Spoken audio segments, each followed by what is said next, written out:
दिनैनि बे भिडिअआवहाय सावरायगोन जोङो साइन्स आयदानि सायावहाय जीके टाइपनि जागोन बेहाय माखासे कम्पिटिटिभ एग्जामफोरनि थाखाय जेरैहाय हमनानै लाबाय DLED नि एन्ट्रेन्स एग्जाम टेट बिदिनो SSC बेफोरनि थाखाय ना बेफोरनि थाखाय जेनाखि साइन्स पार्टआव बेफोरनि सायावहाय बे कुइसनखौ लानाय जादों बेवहाय उल्टा पाल्टा मा होनो मोनसेल' टपिकनिफ्राय लानाय जायाखै बेवहाय मोननै टपिकनिफ्राय लानाय जादों केमिस्ट्रि आरो फिजिक्स पार्टनिफ्राय गुबुन गुबुन मा होनो चेप्टारनिफ्राय लानाय जादों बेवहाय चेप्टार वाइज आखै जुदि नोंथांमोना चेप्टार वाइज लुबैयोब्ला कमेन्ट सेक्सनाव बुंहरबानो जाबाय चेप्टार वाइज बानायनो नाजागोन आरो जुदि नोंथांमोनाहाय बेबायदिनो मोजां मोनोब्ला बेबायदिनो होगोन नोंथांमोना भिडिअखौ जोबजासिम नायलांबानो जाबाय आं जेसे हायो बुजायनो नाजागोन बा एक्सप्लेन खालामनो नाजागोन जिखिनिखौ हायो बेवहाय दङ कुइसन वानावहाय जुदि नोंथांमोनाहाय भिडिअखौ नायनानै इन्टारेस्टेड मोनोब्ला भिडिअखौ लाइक शेयार खालामबानो जाबाय आरो चेनेलखौ साबस्क्राइब खालामाखैबा साबस्क्राइब खालामना होबानो जाबाय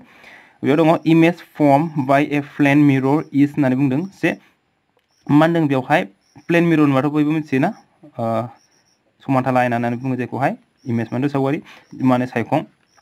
जे बेवहाय मा होनदों समानथाला आयनायाव सोमजिनाय जेनाखि सायखं बेयो मा जायो होनदों बेवहाय होननाय दङ अपसन एयावहाय पार्सुएल बिहाइन्ड द मिरर एन्ड एनलार्ज होनदों ना जे थार नङि बेनिफ्राय आयनानि उनथिं आरो देरनाय जे जोङो बेफोरबायदि जोङो नागिरलायालासिनो ना एफाग्राब जों कुइसनखौ गासिखौबो फरायलायालासिनो जोङो थोंजोङै जों नागिरबानो जाबाय जे जोङो जेब्ला जोङो आयनाखौ नायो ना प्लेन मिरर माने मोखां नायग्रा आयना बेवहाय जों जायफोरखौहाय जों सरासनस्रा मोखां नायनायाव बाहायो ना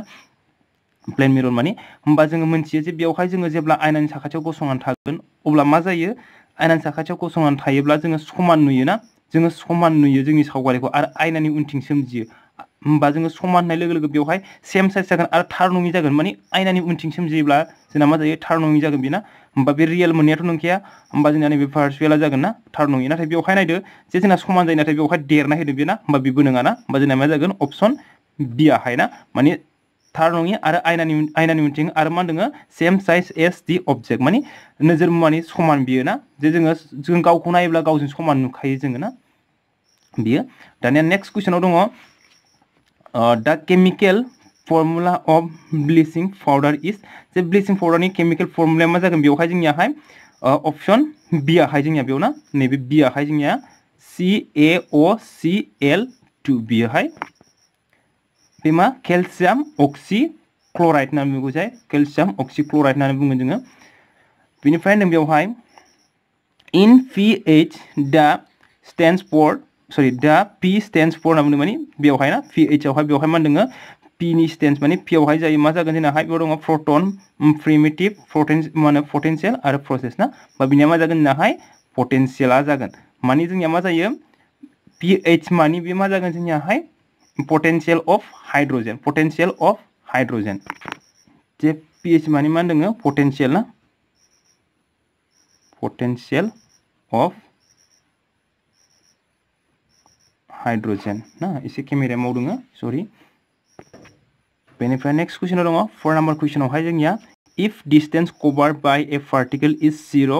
what can be its displacement जे बेवहाय displacement आरो distance होननानै बुङोब्ला जों बेखौ मिथिनांगोन जोंना displacement मानि मा आरो distance मानि मा जे distance होननाय लोगो लोगो जोंनिया मा जायो distance मानि जानथाय ना distance मानि मा होनदों जानथाय distance मानि मा जानथाय ना जे जानथाय मानि मा जोङो हमना लाबाय सासे मानसिया बे बिन्दोआव दंमोन बेना बिनिफ्राय बे बेसेबां दावबायलांदों ना हमना थांबाय बेसेबां आरो बेयावबो फैफिनबाय ना माने थांनायाव बे 30 मिटार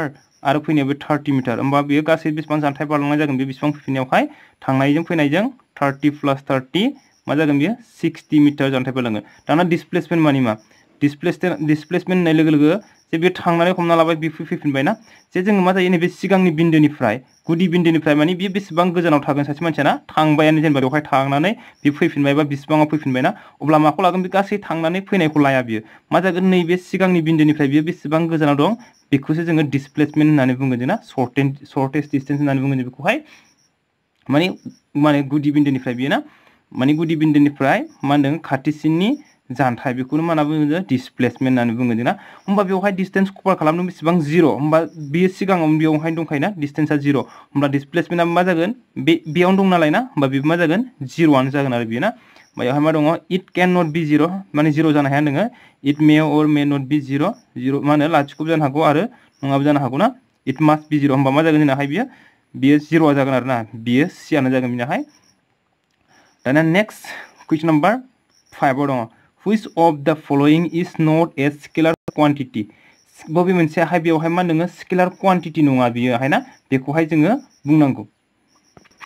जे बेवहाय जों मोनथिगोन लानांगोन जे स्केलार क्वान्टिटीआ मा ना स्केलार क्वान्टिटीआ जाहैबाय मोनसे ओरैबायदि जे जायहानाखि खालि मा थायो मानल' थायो बिहा दिग थाया ना मानल' थायो मा थाया नोङो दिग थाया डिरेक्शना थाया ओनलि इट हेज ओनलि मा जायो मैग्नीट्यूड ना ओनलि मैग्नीट्यूड होमबा बेवहाय मा जागोन डिरेक्शन थाया नालाय ना होमबा मा जागोन बेवहाय जोंनिया बिनि अपशनाहाय मा जागोन डी आहाय जागोन टर्कआहाय जागोन बेवहाय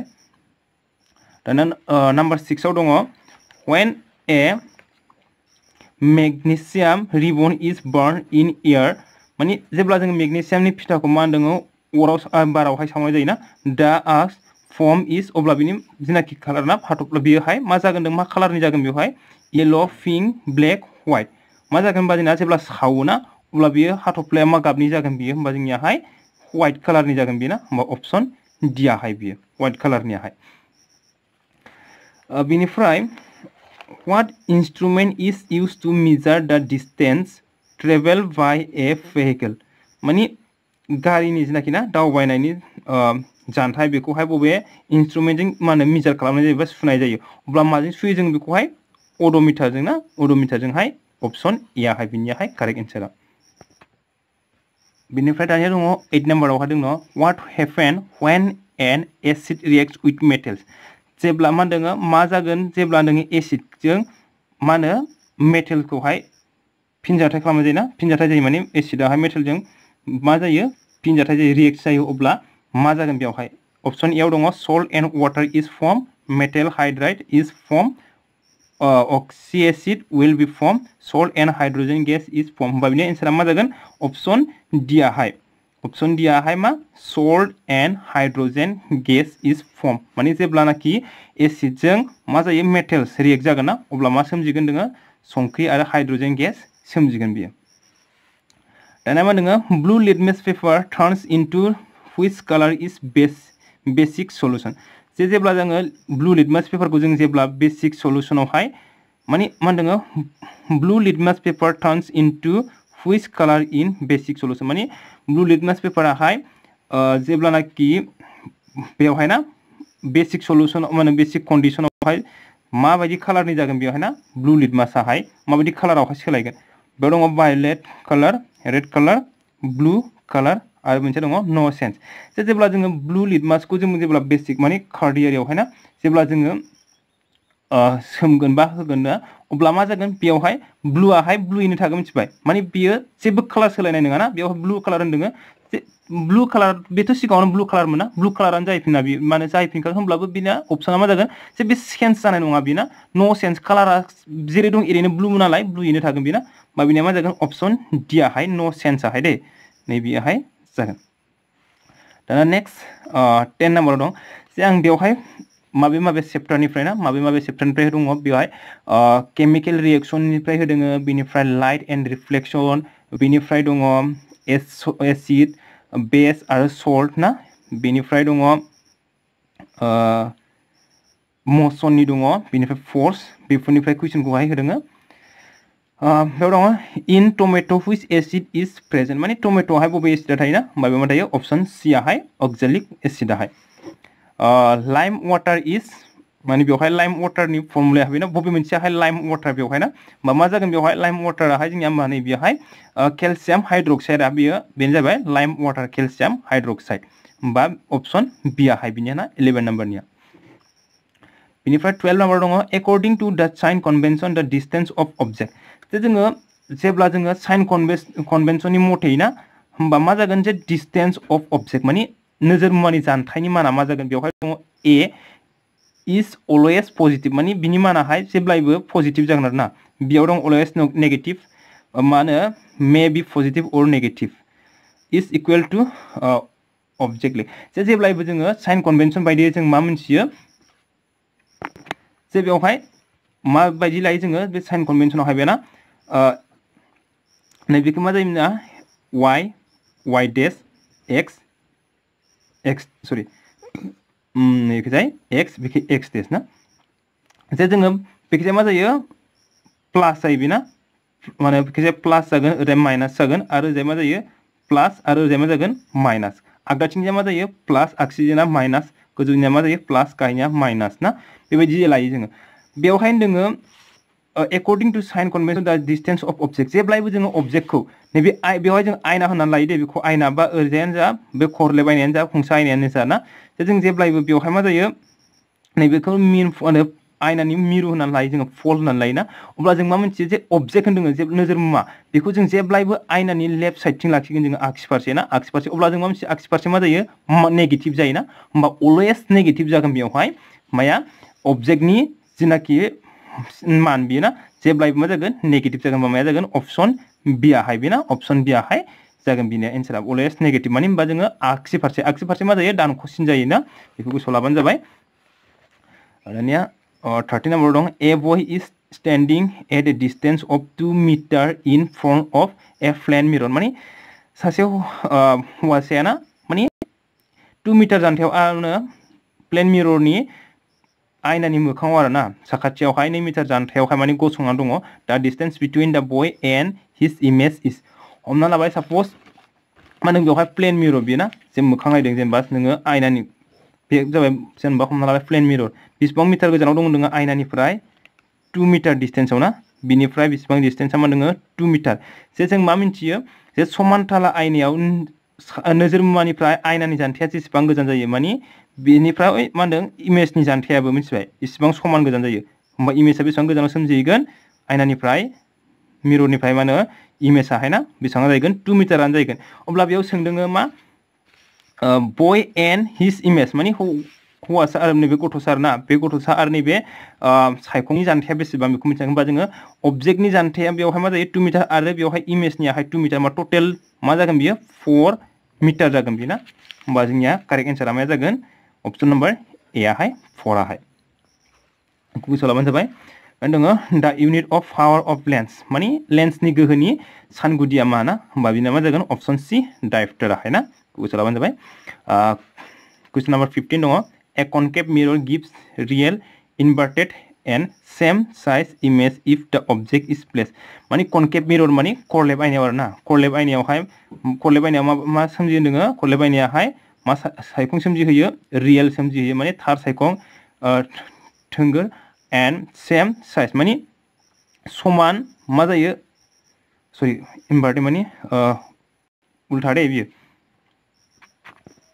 होमबा बबेयाव जागोन ना माने नोङो थार सायखं बिनिफ्राय उल्था आरो समान महरनि सायखं सोमजिगोन if the object is place माने जोङो जेब्लानाखि नोजोर मुवाखौ बबेयावहाय लाखिगोन ना बबेयावहाय लाखिगोन होनब्ला मा जागोन बेवहाय एट एफ माने फकास बियो ना एट इनफिनिटी जोबनो गैयै गोजानाव एट सी माने सेन्टार अफ कार्भेचार बियन्ड सी माने बायजोआवहाय सिनि बायजोआव अब्ला मा जागोन जोंनाहाय नैबे आरो ना जेब्ला जोङो सियाव लाखिगोन अब्ला मा जागोन बेवहाय सायखंनि महर आरो नोजोर मुवानि महरा मा जागोन समान जागोन बेनिफ्राय सायखङा थार आरो उल्था जागोन जेरैहाय हमना लाबाय मा होनो बेवहाय खरलेब आयना होनदों ना खरलेब आयना होननाय लोगो लोगो बेबायदि जागोन बेवहाय अब्ला जोङो अबजेक्टखौ मायाव लाखिगोन जोङो बेखे लाखिबाय जों ना सियावहाय लाखिगोन जोङो सियाव लाखिगोन अब्ला मा जागोन बिनियाहाय बेयो सोरां रोदाया बिदि थांगोन बियो ना बिनिफ्राय फकासजों फैगोन बियो बेबायदि फैगोन बिनिफ्राय बेजों थांगोन सोरां रोदाया बिनिफ्राय बियो मा जागोन बेखे फैगोन आरो ना अब्ला मा जागोन बियो नैबे सियावनो सोमजिगोन आरो ना सियाव जेब्ला लाखिगोन अब्ला बेयाव लाखिनाय लोगो लोगो मा जागोन सियाव लाखिनाय लोगो लोगो ना सियाव जों सेन्टाराव जेब्ला जोङो अबजेक्टखौ लाखिगोन अब्ला मा जागोन बियो नाय उल्था जादों ना जायाखै बियो ओरै गाहायथिं फैदों ना होमबा सायखङा मा जादों उल्था नैबे सायखङा नैबेयाव सोमजिदों ना बा उल्था सोमजिदों बियो ओरै थोंगोर फारसेखै सोमजियाखै ना बा गाहायथिं सोमजिदों उल्था आरो नैबाय समान जागोन दे बेजों सायखङा बियो मा जागोन समान जागोन आरो होमबा जों जे मायाव लाखिब्ला जागोन जोङो सियावहाय होमबा अपसन नाम्बार सि आहाय जोंना कारेक्ट एन्साराहाय जागोन बियो ना दाना कुइसन नाम्बार 16 दं दा type of mirrors use in the headlamp of cars इज माने गारिनि हेडलाइटआव आरो ना बबेखौहाय बबे आयनाखौ बाहायनाय जायो जों ओरैनो माखौ बाहायो बेवहाय दङ पेराबलिक कनकेभ होनो ना होमबा नैबेनि एन्साराहाय जोंना कनकेभ मिररखौहाय जोङो आयनानि माने गारिनि हेडलाइटआवहाय बाहायो बिनिफ्राय जेब्ला जोङो बेवहाय आयनायाव होनना बुंगोन जोंना आयनायावहाय उनफारसेखौ नायनो होनबा जोंना मा जागोन कनभेक्सआ जागोन ना खंसा आयनाया जागोन होमबा बेवहाय जोंना अपसन ए आहाय बिनिया ना बिनिफ्राय 17 दङ the distance of the pigeon to the normal eye is माने सरासनस्रा मेगननि नुथाय गोहोनि जानथाय आरोना माने बेसेबांनि बेयावहाय होमबा मा जागोन बिनियाहाय मानाहाय जानथायाहाय मा जागोन 25 सेन्टिमिटार जागोन बियो 25 सेन्टिमिटार बिना कारेक्ट एन्साराहाय सियाहाय 25 सेन्टिमिटार माने सरासनस्रा मेगननि नुथाय आरोना नुथाय गोहोआ 25 सेन्टिमिटार जागोन बेनिफ्राय the speed of light in vacuum is almost equal to 3 into 10 to the power minus 8 meter per second. बियाव दङ 3 into 10 to the power minus 7 meter per second. सियाव दङ 3 into 10 to the power 8 meter per second. डियाव दङ 3 into 10 to the power 7 meter per second. होमबा जोंना मा जागोन correct एन्साराहाय option सियाहाय 3 into 10 to the power 8 meter per second. माने भेकुवाम माने लाथिख' आरोना लाथिख' सोरांनि जेनाखि गोख्रैथि स्पिड बियो मा जागोन 3 into 10 to the power 8 meter per second. खरथियाहाय बेनिफ्राय a man walks around the perimeter of a triangular field as shown below माने सासे मानसि आरोना माने नैबे आखान्थिथामनि सोरगिदिं सिमाखौ खनसे गिदिंदों आरोना नैबे बेवहाय सावगारियाव होनाय बायदि बेनिफ्राय मा दङ what is the total displacement of the man जे जोङो displacement होननाय लोगो लोगो मा मिथिखायोना जे displacement होननाय लोगो लोगो जोङो बेवहाय जेबो मेथ्स बानायनो नाङा जोङो बे मोनसे राइट एंगल ट्रायंगल ना माने खनासे आखान्थिथाम जे सासे मानसिया बे ए बिन्दोआव दंमोन जेनेबा बेखौ खनसे मा जादों गिदिंदों बियो ना होमबा बे एयावनो थाहैफिनगोन आरोना होमबा बेथ' जेराव दं बेयावनो थाहैफिनगोन अब्ला बिनि माना मा जागोन माने डिसप्लेसमेन्ट होनदों ना होमबा बियो बिनि खाथिसिन बिन्दोआ माने एयावनो दङ एनिफ्राय एयावनो दंना गैया बियो होमबा बियोथ' जेबो बिनिफ्राय जेबो जानथाय गैया बेना होमबा जेराव दं बेयावनो दङ बियो होमबा बियोथ' जेबो बिनि डिसप्लेसमेन्टआ मा जागोन जाय खारनायनि मानाहाय जेरावबो जाय खाराखै बिना जेरै दं सिगाङाव बियो जाय खार डिसप्लेसमेन्टनि जाय खारनाय बिना होमबा बिनि माना मा जागोन 0 जागोन बियो ना होमबा अप्शन एयाहाय बे सिगाङावनो एसे सिगाङावनो जानथाय आरो जाय खारनायनि सोमोन्दै जों सावरायबोखांबाय जोंना होमबा बेयाहाय अप्शन एया दे 0 आवहाय बेखौ बानायनो नाङा बिनियाहाय जों डाइरेक्टहाय बे जाय खाराखैना बेयावनो दं नालाय ना खनसे आबुं गिदिंबाथाय बेयावनो थाहैफिनगोन बियो a man walks around the perimeter of बे कुइसना सेमानो दानिया माखौ दिहुननांगौ जोङो टोटल डिस्टेन्स माने गासै दावबायनायखौ आरोना गासै दावबायनायखौ दिहुननांगौ माबोरै मिथिनांगोन जोङो बेवहाय जे बिनि सोरगिदिं सिमाखौनो गिदिंदों नालाय ना होमबा बिनि सोरगिदिं सिमाखौ जोङो दिहुननांगोन दानिया बे मोनसे राइट एंगल ट्रायंगल माने खनासे आखान्थिथाम बेवहाय मोननै आखान्थिया होनाय दङ नाथाय मोनसे आखान्थियाथ' होनाय गैया अब्ला जोङो मोनसे आखान्थिथामनि सोरगिदिं सिमा दिहुननायनि फर्मुलाया मा जायो जोंनियाहाय जे जोङो बिसोर मोनथामबो आखान्थिनि जखाखौ जों दाजाबनांगौ अब्ला जोङो बे आखान्थिथामनिखौ जों आखान्थिनि मानखौ मिथिया जोंना होमब्ला जोङो जुदि खनासे आखान्थिथामावहाय जोङो मोननै आखान्थिनि जखाया होनाय थायो मोनसेनिया गैया अब्ला जोङो माबोरै दिहुननो हायो बेखौहाय पाइथागरासनि थारबुंथिजों जोङो दिहुननो हायो जोंना होमबा जों पाइथागरासनि थारबुंथि मानि मा जायोमोन जोंनाहाय लाव आखान्थिनि बर्गनि समान लाव आखान्थिया मा एसि लाव आखान्थिनि बर्गनि समान मा जायो मोननै आखान्थिनि दाजाबगासैनि बर्ग ना मोननै आखान्थिनि बर्गनि दाजाबगासै सरि मोननै आखान्थिनि बर्गआव मोननै आखान्थियावहाय मोनसेया नै बियो आरो मोनसेया बियो ना ए बियाहाय मोनसे सरि बेवहाय एसि होफ्रांबाय आङो ए बिया मोनसे ए बि स्क्वायर प्लास बि सि स्क्वायर जागोन आरोना होमबा जोङो थोंजोङै मानखौ फज'दो ए सि बर्गरोदा स्क्वायरखौ लांबा बर्गरोदा जाहैबाय बेना होमबा 40 स्क्वायर प्लास 30 स्क्वायर जे 40 खौ स्क्वायर खालामबा 4 सानजाब 4 बेसेबां जायो 16 ना लाथिख' मोननै दाजाब 3 सानजाब 3 बेसेबां जायो 9 लाथिख' मोननै ना बुजिगोन दा सानजाबनायखौ ना 4 4 सानजाब जाबाय 30 30 दाजाब बेसेबां जागोन बियो 5 2 होमबा बेवहाय मा जागोन 25 नि बर्गरोदाया मा जायो 5 लाथिख' मोननै नालाय मोनसे जागोन बेना होमबा 50 बिनियाहाय मा जागोन मा होनो एसनि मानाहाय एसनि माना 50 दानाथ' जोङो सोरगिदिं सिमाखौ दिहुननांगौ गासै जानथाय बारलांदों माने मा जे बे गासै बेसेबांहाय थांदों बेना गासैखौबो जों बेसेबां बारलांदों दाजाबजोबनांगोन जों माने एनिफ्राय हमना लाबाय एयावहाय दंमोन बेना एनिफ्राय बिसिम थांबाय बे 40 बिनिफ्राय सिसिम थांबाय 30 सिनिफ्राय एसिम बेसेबां थांगोन 50 बेखौ जों गासैखौबो दाजाबजोबनांगोन जोंनिया जानथाय माने ना मा जागोन 40 प्लास 30 प्लास 50 मा जाबाय 80 120 मा जागोन 120 मिटार होमबा बिनिया कारेक्ट एन्सारा मा जागोन 120 अप्शन नम्बर बी आहाय आरोना सरि मबाइलाहाय एसे केमेराया बोरैबा जादों अप्शन नम्बर बी आहाय 120 आहाय ना 120 आहाय जागोन बे 120 मिटार जोङो मा खालामनांगोन बेखौहाय पाइथागरासनि फर्मुलाजों जोङो बिनि आखान्थिखौ दिहुननानै जोङो मा खालामनांगोन जोङो गासैखौबो दाजाबजोबनांगोन जोंना अब्लानो गासै बेसेबां जानथाय बारलांदों बेखौ मिथिनांगोन आरो जोङो जाय खारनाय होनबाथ' जोङो बे गुदि बिन्दोनिफ्राय ना बिन्दोनिफ्राय बेसेबां जानथायाव दं बेखौसो दिहुननांगौ जोंना बेनिफ्रायबो दङ what happen when dilute hydrochloric acid is added to iron filings माने जेब्ला जोङो मा होनदों बेवहाय डाइल्युट हाइड्र'क्लरिक एसिडखौ जेब्ला जोङो आयरनावहाय ना एड खालामगोन होदेरगोन अब्ला मा जागोन बेयावहाय hydrogen gas and iron chloride are produced ओमफ्राय chlorine gas and iron hydroxide are produced no reaction takes place ओमफ्राय iron salt and water are produced अब्ला करेक्ट एन्सारा मा जागोन जोंनाहाय option number A hydrogen gas and iron chloride are produced जागोन बेयावहाय option number ए आवहाय 21 नियावहाय Then the next question 22 number the most common cause of communicable disease is माने गोसारग्राया आरोना गोसारग्राया माने सन्देरग्रा बेरामखौ गोसारहोग्रायाहाय बबे आरोना बेवहाय मोस्रोम बेनिफ्राय थाम्फै गुबै ना बेनिफ्राय ड्रागन फ्लाइ बेनिफ्राय स्पाइडार बेफोर दं आरोना होमबा बिनिहाय मा जागोन ऑप्शन नंबर बिनिहा करेक्ट एन्साराहाय ऑप्शन नंबर बी आहाय आरोना बेहाय माने बेरामफोरखौहाय बेवहाय गोसारहोग्राया नैबे ना कमनलियाहाय कमन बेहाय मोस्ट कमना थाम्फै आरोना थाम्फैयानो बांसिन सन्देर होग्रा बेरामफोरखौहाय बेनिफ्राय east is used in the production of माने ईस्टखौ आरोना बेवहाय माखौ दिहुननायावहाय बाहायनाय जायो होमबा माखौ दिहुननायाव बाहायनाय जायो जोंनाहाय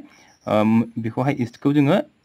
एलकहलखौ जोङो दिहुननायावहाय बाहायनाय जायो होमबा करेक्ट एन्साराहाय 23 निया ऑप्शन नंबर सी आहाय आरोना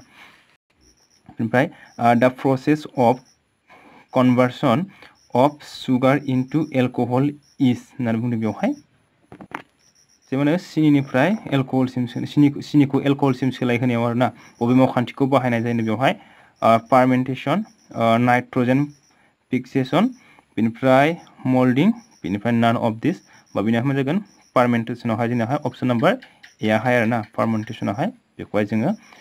सिनिखौहाय मा होनदों एलकहलसिम सोलायहोनायावहाय बे मावखान्थिखौ बाहायो जोङो बेनिफ्राय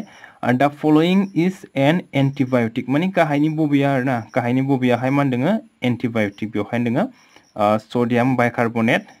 बेवहाय जोंनाहाय मा जागोन नैबे कारेक्ट एन्साराहाय ऑप्शन नंबर ए सडियाम बाइकार्बोनेटआ जाहैबाय एन्टिबायोटिक आरोना बेहाय बेनिफ्राय 26 SI unit of force is माने बोलोनि जेनाखि एसआई इउनिट सानगुदि ना बेवहाय बोलोनि सानगुदिया मा जागोन जोंनाहाय एसआई सानगुदियाहाय ऑप्शन नंबर ए निउटनाहाय वाटआ जोंनिया माने सानगुदि बेहाय वाटआहाय जोंनियाहाय गोहोनि सानगुदि बेहाय ना ओमफ्राय व्हाट इज द एसआई इउनिट अफ एक्सेलारेशन माने एक्सेलारेशन माने मा होनो गोख्रैनाय आरोना गोख्रैनायनि एसआई सानगुदिया मा बेयावहाय मा जागोन गोख्रैनायनि एसआई सानगुदिया इयाव दङ मिटार पार सेकेन्ड स्क्वायर जुल किलोमिटार पार आवर जों मा मोनथियो गोख्रैनायनि सानगुदिया जाहैबाय जोंनियाहाय मिटार पार सेकेन्ड स्क्वायर मीटर पर सेकेंड स्क्वायर माने मा मीटर पर सेकेंड स्क्वायर जाबाय वेलोसिटी आरो स्पीडनि वेलोसिटी आरो स्पीडनिया मा जागोन मीटर पर सेकेंड गोख्रैथि आरो मा होनगोन बेखौहाय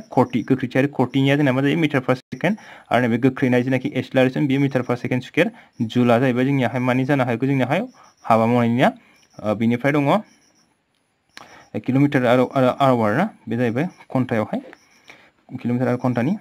मानि बेखौनो जोङो मीटर पर सेकेंडफोरखौ जोङो मा लिरनो हायो किलोमिटार पर आवर बेयाव लिरनो हायो जोंना and what is pH value of the sodium chloride जे sodium chloride नि pH मानाहाय बेसेबां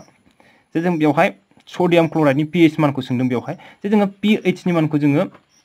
मिथिनानै लाग्रोनांगोन जोंना जे pH नि मान जे सरासनस्रा मा होनो निउट्रेलावहाय ना निउट्रेलावहाय मा जायो जोंनियावहाय मा जायो बेवहाय दद्र थाथायावहाय pH आहाय ना pH नि माना बेसेबां 7 आरो गोसोआव लाबानो जाबाय pH आहाय बेसेबां दङ 7 बेनिफ्राय बेवहाय जों मा मोनथिनांगौ नाय जे सडियाम क्लराइड होननाय लोगो लोगो सडियाम क्लराइड NaCl सडियाम क्लराइड बे जाबाय मोनसे सरासनस्रा संख्रि माब्ला सोमजियो बे सडियाम क्लराइडहाय संख्रिया माब्ला सोमजिगोन जेब्ला एसिड जों बेसजों आरोना एसिड आरो खारदै जेब्लानाखि रिएक्शन जागोन मा होनो मोननैजों फिनजाथाय जागोन अब्ला मा जायो बेवहाय नैबे संख्रिया सोमजिगोन आरोना संख्रि आरो दै सोमजिगोन बेवहाय संख्रि आरो दै सोमजियो होमबा बेवहाय जों मोनथियो जेब्ला एसिड आरो खारदैजों जेब्लानाखि फिनजाथाय जायो अब्ला मदला जानाय होनना बुङो जोंना निउट्रेलाइजेशन माने बे निउट्रेलाव थागोन आरोना बेवहाय एसिडनिबो धोरोम थानाय नङा खारदैनिबो धोरोम थानाय नङा बियो होमबा दद्र जागोन आरोना बियो मा होनदों दद्र मोनसे दद्र बेसाद जागोन बेवहाय माने एसिडनिबो आखुथाय गैया खारदैनिबो आखुथाय गैया होमबा निउट्रेलाइजेशन होमबा pH आवहाय मोनसे नैबे मा निउट्रेल जानाय लोगो लोगो pH नि माना बेसेबां ना निउट्रेलावहाय बियो मा दद्रआवहाय 7 होनबा बेबो मोनसे दद्र ना होनबा बिनि माना मा जागोन सडियाम क्लराइडनि माना मा जागोन pH मानाहाय 7 जागोन आरो माने बियोहाय एसिडनिबो आखुथाय आरो खारदैनिबो आखुथाय गैया नालाय ना होनबा बेयाव मा जागोन जोंनियाहाय 7 आ जागोन जे नेक्स्ट भिडिअआवहाय बेखौनो सावरायगोन जे pH नि माना बेसेबां जायोब्ला खारदैयारि आरो बेसेबां जायोब्ला एसिडारि बेखौहाय जोङो नेक्स्ट भिडिअआवहाय सावरायगोन दानिया दङ 29 आवहाय which of the following is a strong base माने गाहायनि बबेयाहाय आरोना गाहायनि बबेयाहाय मा होनदों गोहोगोरा खारदै होनबा बिना मा जागोन सडियाम हाइड्रक्साइडआहाय मा होनदों मोनसे गोख्रों मा होनदों स्ट्रं बेस आरोना सडियाम हाइड्रक्साइडआहाय बिनि pH माना बेसेबां जायो बेखौबो जोङो नेक्स्ट भिडिअआवहाय सावरायगोन दानिया लास्ट कुइसन 30 नम्बर दिनैनि भिडिअनि थाखाय बेयाव दङ which acid is found in apple माने आपेलाव आरोना आपेलावहाय मा एसिडआहाय थायो बबे एसिडखौ जोङो आपेलावहाय मोननाय जायो बबे मोनसे एसिडखौ बेयाव दङ citric acid malic acid tartaric acid formic acid माखौ मोनो जोङो मेलिक एसिडखौहाय एपेलावहाय मोननाय जायो स' दिनैनि भिडिअ बेखिनियानोसै जुदि नोंथांमोना भिडिअखौ नायनानै मोजां मोनोब्ला लाइक शेयार आरो साबस्क्राइब खालामबानो जाबाय गोजोन्थों